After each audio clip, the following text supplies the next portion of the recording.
Keeping transitions smooth in your audio productions is pretty important. I mean, we don't want to hear your 7 different guitar takes on one track at each splice you've made. We want it to flow and make it sound natural.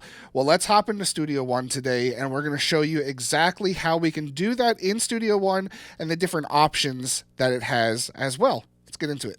So here in Studio One, we can see there is a couple tracks that we have, like our bass track. You can see a couple different segments here where things have been spliced up, different takes, changing of some of the arrangements as well. Same thing with the acoustic, a couple different cuts that we've made here as well. Now, also, if we look, there's multiple places for different software instruments, a lot of different vocal tracks that we've kind of cut up together. So how do we make all of this sound natural in those transitions? Because a lot of times if you don't get it right, you're going to hear a lot of artifacts like blips and blops and cracks and pops, and we don't want to hear that. It's not part of the tune. So how do we adjust this and make this smooth? The answer? Fades. So let's hop into it. Now, I know fades seem kind of, what's the word? Like, who cares? But without fades, Now, I know fades seem extremely elementary, and they can be for sure, but a lot of times knowing what type of fade you're looking for and how to position it within your tracks itself can actually make a huge difference. So let's hop in here to one area, these acoustic tracks. So with these acoustic tracks, you can see there is a slight fade where we have those two splices that were made for the acoustic left and right. Now, these types of fades are our crossfades. It essentially blends the two audio signals together for that minute millisecond that's right there to create a seamless transition. Now, if we didn't have that, you would hear the audio stop and start at the next waveform for everything, the next recording, but you're going to hear some artifacts as well, and that's not natural. That's not what we're looking for. So for a crossfade, most of the times, if you have audio parts, audio files that are overlapping, you're going to see this grayed out area like this. Now, with that, you can move this over. You'll see everything kind of opens up, but where we wanted it to fade is right about here. Now, with the fade itself, once we have everything overlapped and we have it set to where we need it, you're simply going to press X on your keyboard, and it's going to create a crossfade automatically for you. Now, the crossfade, you can start to manipulate as well if you'd like. If you wanted it to be longer, you simply grab one of the audio files and you stretch it out, so it makes that crossfade much longer. You can also go in and change the type of crossfade if you want it to be more logarithmic. If you want it to be more... You can also change the type of crossfade if you want it to be more logarithmic.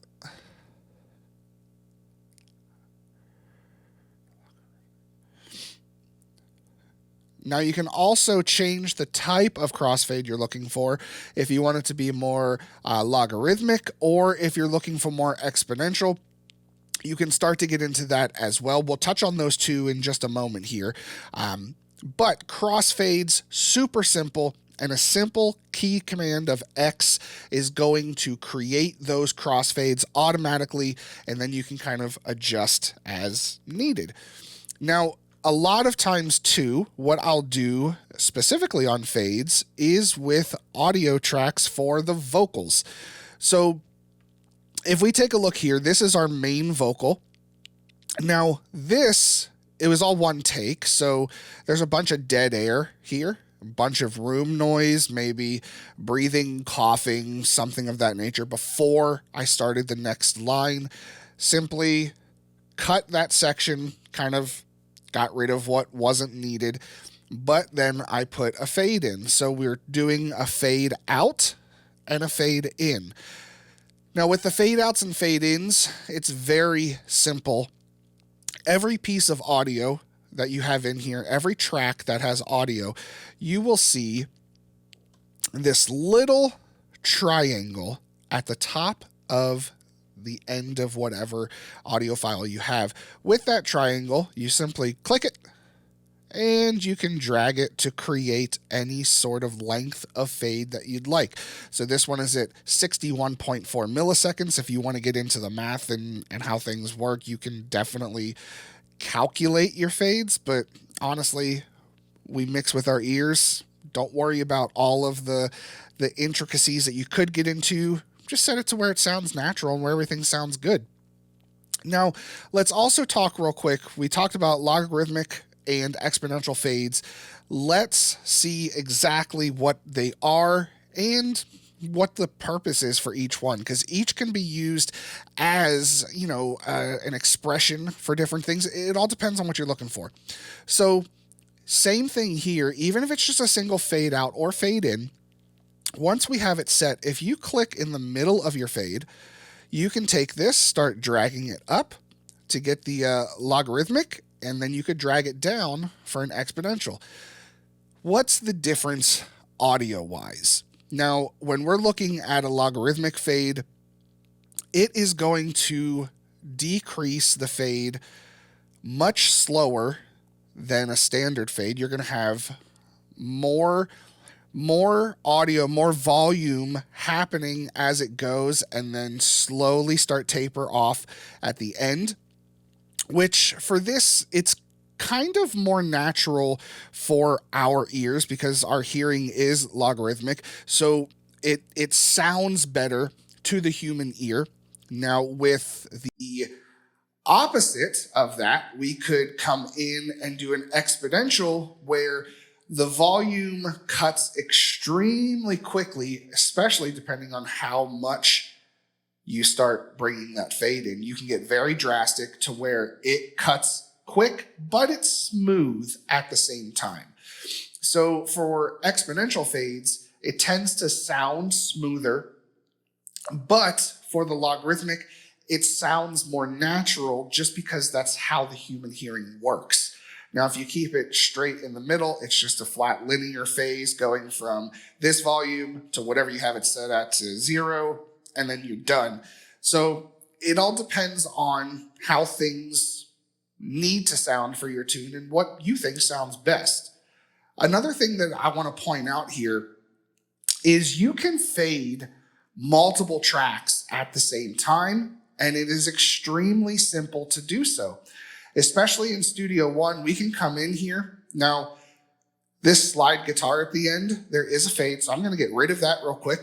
And let's say this slide guitar, and these two acoustics, I want to put a fade on all of them, even though they kind of end at different points. This slide and these acoustics, these end together, but this slide's a little different timing-wise. But if we come over here and we just click and drag, it's now selected all of the tracks that we have highlighted here.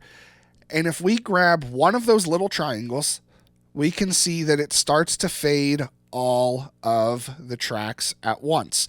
So the acoustics are starting to fade out.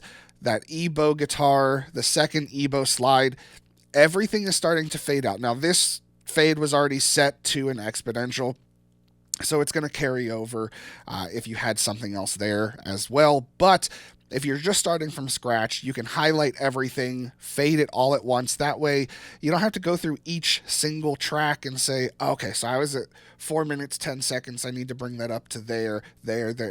No, that's ridiculous. Takes way too much time.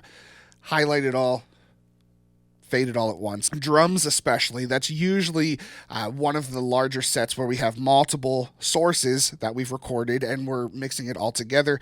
That's very key. The final thing I want to talk about with fades is actually inside software instruments. So anything that is MIDI, it's not going to allow you to do fades the exact same way that we can in audio tracks. Now, there's a couple different options that you could do. The first one would be writing automation. You could come in, turn in your volume automation, and you could set these points here to bring a fade, a more linear fade that's going to happen. Now, you can also go in if you have any sort of DAW controller where you have faders. You can set it to write automation, and you can use your fader, physically move down with the fader to create some sort of automation for everything.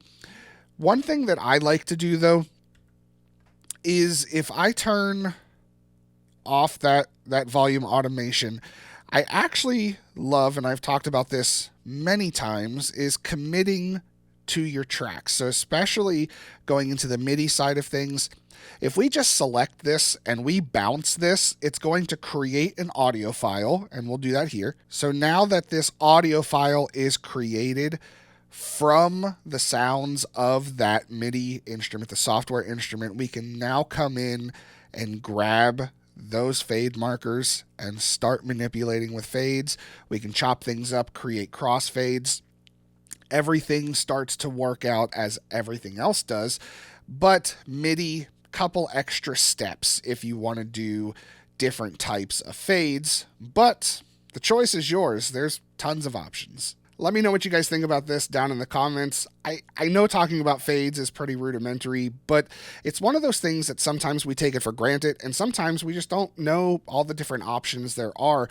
So run with this. Make sure, the end goal, obviously, we want our productions to sound smooth. If we have transitions, if we have spliced up audio parts, we want everything to sound natural, and this is how we accomplish it. Everything you've seen today has actually been inside my Studio One mix template, and if you do use Studio One and you don't have a mix template, head over to floodwaterstudios.com/mix and take mine for free. Just put your email in there. I'll send it right over to you with instructions on how to get it set up inside your computer, and you're off to the races. It simplifies things so much that it really just keeps you focused and organized on the music, and you don't really have to worry a lot about much else during your mix process. We'll catch you guys on the next one. Go ahead and like and subscribe if you haven't already. And over here, YouTube thinks you're going to like this video. Check that out. Until then, go record something. See ya.